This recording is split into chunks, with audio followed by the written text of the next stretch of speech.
Cześć i dzisiaj witam Was zupełnie, totalnie nie na Śląsku. Jestem ponad 360 km od domu.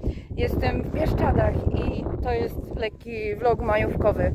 Poprzedni lekki vlog wakacyjny z Helu bardzo Wam się spodobał, więc dlaczego by nie zabrać Was w Bieszczady? Właśnie weszłam na szczyt Smerek i teraz zmierzam generalnie do chatki Puchatka.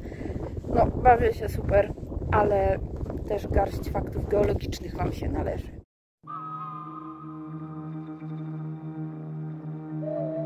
Czy pewnego majowego wieczoru stwierdziłam, że czas rzucić wszystko i wyjechać w Bieszczady? Tak. No dobra, trzeba ten tekst co nieco z romantyzmu jednak odrzeć, gdyż wyjazd był zaplanowany z kilkutygodniowym wyprzedzeniem. Bieszczady cieszą się ogromną popularnością wśród turystów z różnych kręgów zainteresowań. Są to rodziny, motocykliści, pogubione dusze wzorem mojej, więc w czasie majówki szczególnie istotne było zarezerwowanie noclegu z odpowiednim wyprzedzeniem.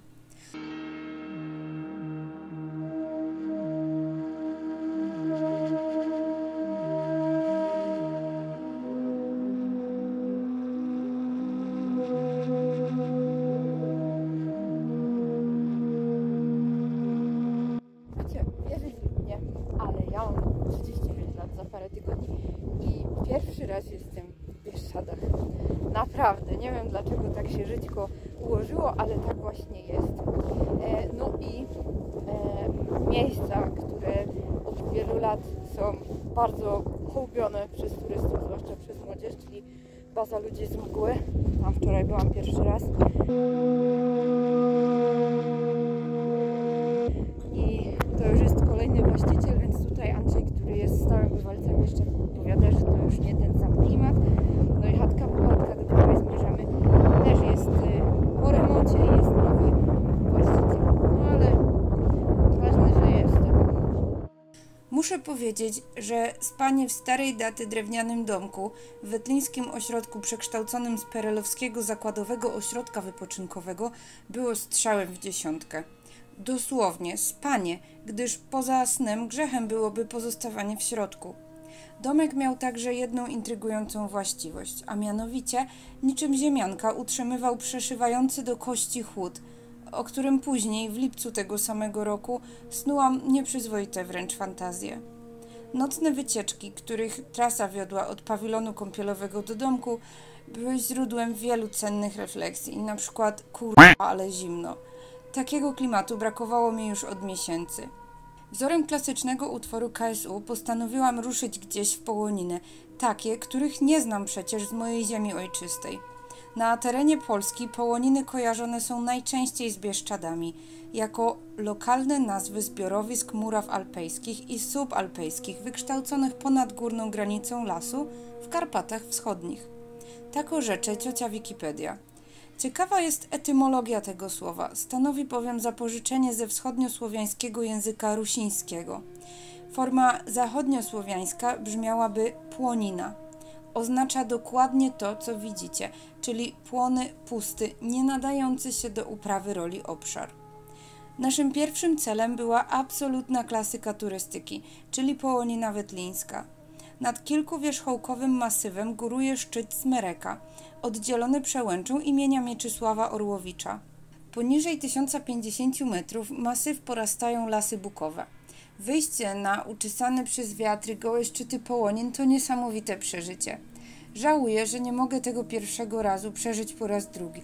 Jesteśmy na terenie Bieszczadzkiego Parku Narodowego, więc spotykamy tutaj rzadkie gatunki roślin.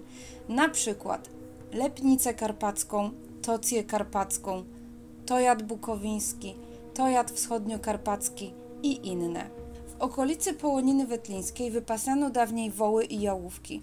Jeszcze w czasach międzywojennych można było napotkać liczne stada pilnowane przez pastuchów. Niestety, w czasach I wojny światowej ta bajkowa okolica stała się areną ciężkich walk pozycyjnych między wojskami rosyjskimi a austriackimi. Oczywiście miejsce to owiane jest także licznymi legendami na temat przebiegu granic miejscowości, jak i legendami o zbójnikach. Następnie przechodzimy na szczyt góry Smerek, 1222 lub 1223 metry nad poziomem morza, w zależności od źródła, nazwanej podobnie jak Połonina Wetlińska przez austriackich kartografów od nazw wsi leżących u stóp masywów. Docieramy do wierzchołka południowego, na którym znajdziemy dziś żelazny krzyż upamiętniający zabitego przez piorun turystę. Oryginalny pomnik wzniesiono w 1976 roku, jednak w 2018 krzyż wymieniono z uwagi na zły stan techniczny. Instalacja upamiętnia tym samym stulecie odzyskania niepodległości przez Polskę. Na Asmereku znajdziemy stanowiska Turzycy Skąpokwiatowej oraz Groszku Wschodniokarpackiego. Dalej udajemy się na wysokość 1253 metrów nad poziomem morza, na Osadzki Wierch, czyli drugi co do wysokości szczyt w paśmie Połoniny Wetlińskiej. Widok ze szczytu jest niesamowity. Siczka miał rację, śpiewając, że tam na dole zostaje wszystko to, co nas męczy. To inny świat.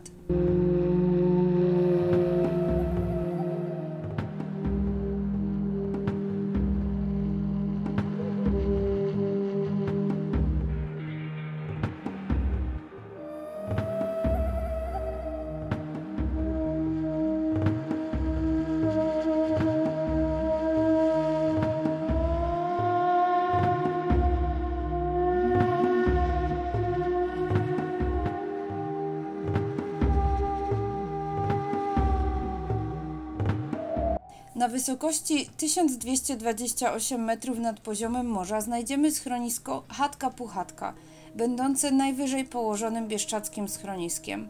Warto wiedzieć, że przynajmniej podczas naszej wizyty, z uwagi na trudności spowodowane lokalizacją placówki, nie ma tam bieżącej wody.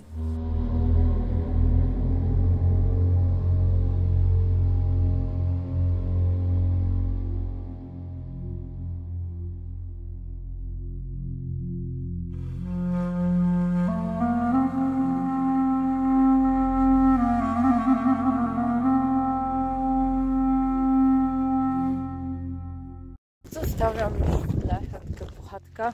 W Bieszczadach jeszcze będę prawie całe 2 dni, więc pewnie jeszcze wiele zobaczę i może jeszcze coś do tego vloga dogram. Także za mną nowa Chatka Puchatka, a my mamy jeszcze jakieś 50-60 minut marszu do samochodu. Widoki są po prostu wspaniałe.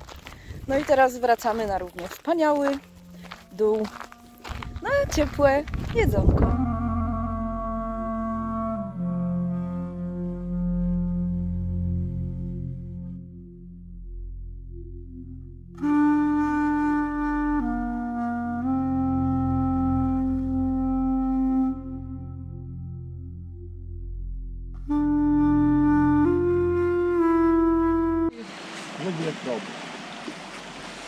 Zeszliśmy sobie skrótem, a tu nagle rzeczka do przejścia, czyli trzeba było zostać na czarnym szlaku, ale damy radę.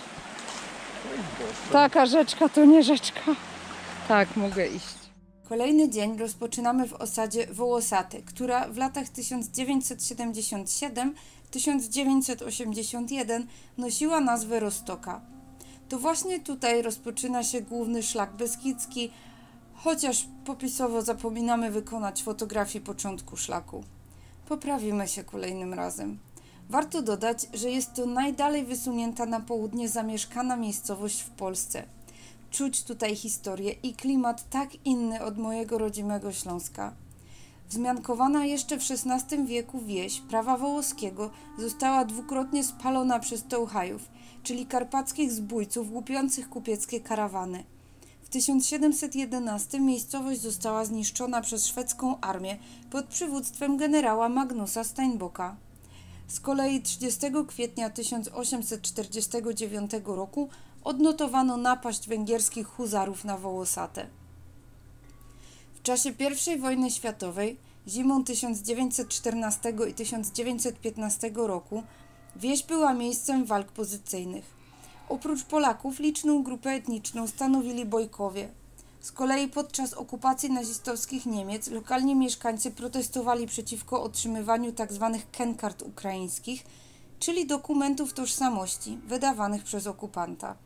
Czynili tak pomimo korzyści finansowych wynikających z akceptacji dokumentu. Po 1944 roku i przesunięciu granic włodarze radzieccy dokonali wywózek bojków w okolicy miasta Stryj na Ukrainie. Po ustaniu działań wojennych Wołosate zostało zniszczone, a ludność zmuszona do przesiedlenia do Polski. Sytuacja zmieniła się dopiero w latach 70. wraz z powstaniem dużego gospodarstwa hodowlanego. Po intensywnej i coraz bardziej malowniczej wędrówce docieramy na Tarnicę, leżącej na wysokości 1346 metrów nad poziomem morza. Jest to najwyższy szczyt polskich Bieszczadów oraz województwa podkarpackiego.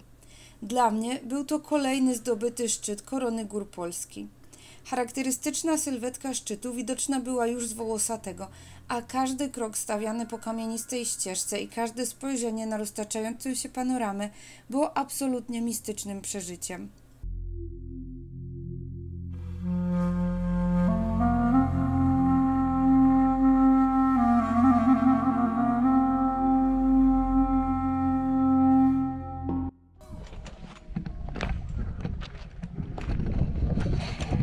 No także dzisiaj Wołosate zaczęliśmy właśnie od takiego cmentarza, a teraz z Tarnicy kierujemy się niżej.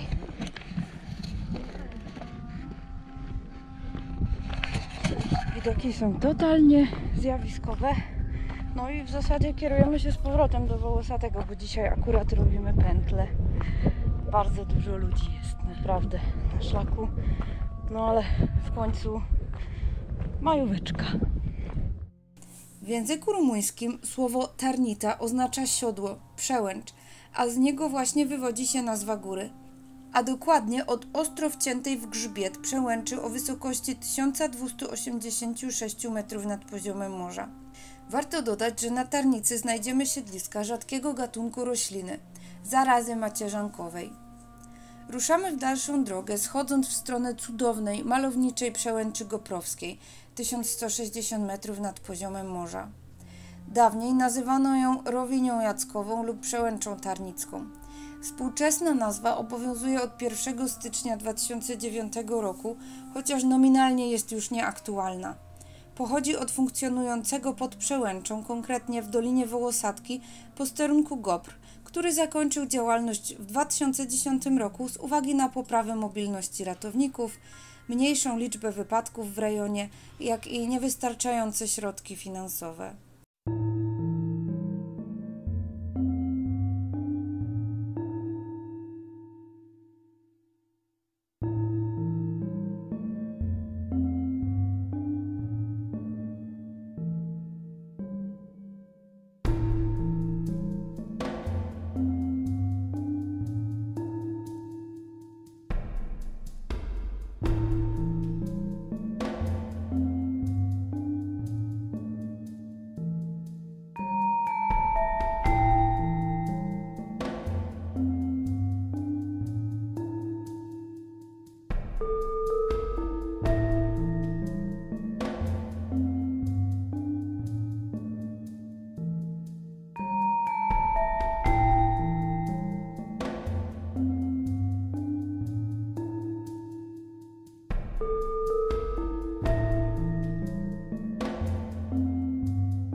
Przyszliśmy stamtąd, gdzie jest tamten śnieg.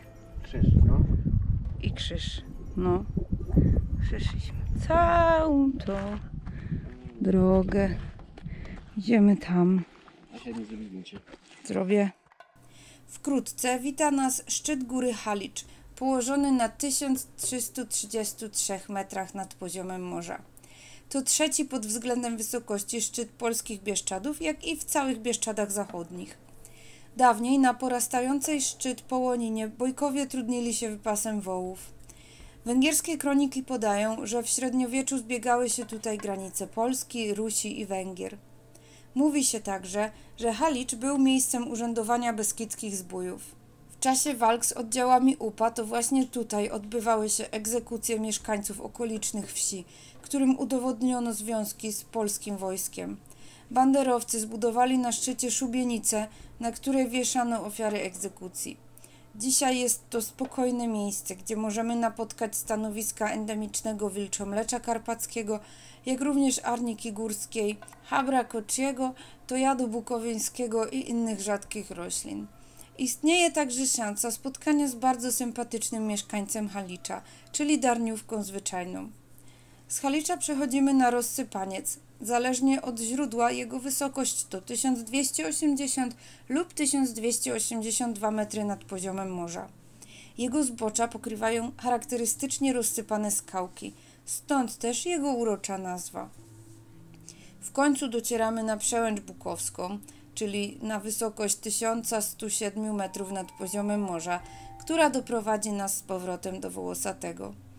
W jej obrębie znajdziemy stanowiska wspomnianej już arniki górskiej, rzadkiej leczniczej rośliny chronionej prawnie. Idziemy wzdłuż granicy ukraińskiej. Już na dole zatrzymują nas strażnicy. Pytają o bilet do Parku Narodowego i przeprowadzają z nami krótką, codzienną rozmowę. Pomimo zmęczenia, wszystko z nami w porządku. Życzą nam miłego wieczoru, a my kierujemy się w stronę parkingu i naszej kwatery w Wetlinie.